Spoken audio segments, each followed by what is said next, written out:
Hey everybody, this is Sean with All Dreams Travel. We just checked into the Port Orleans French Quarter here in Walt Disney World Orlando French Quarter, and it is room 4342.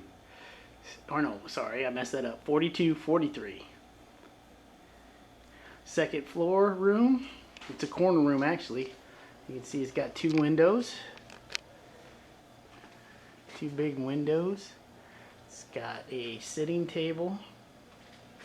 It's got a big dresser with a TV.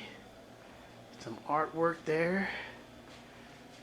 Two queen beds. It's got a ceiling fan with a light. It's very well lit.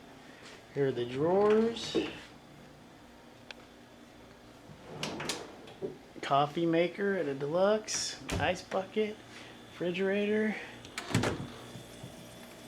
There's the refrigerator. A sitting bench, some hooks for backpacks and coats.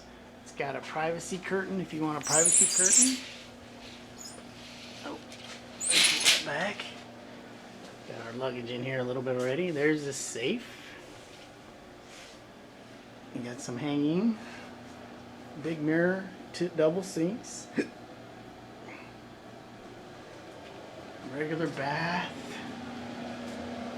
nice shower head, soap dispensers, drying rod, and there's the toilet. So there you have it, full-size mirror on the door. There's the room for this from this angle to the door. This is room 4243. French Quarter, Port Orleans, Walt Disney World, Orlando, Florida. See you at the next rope drop.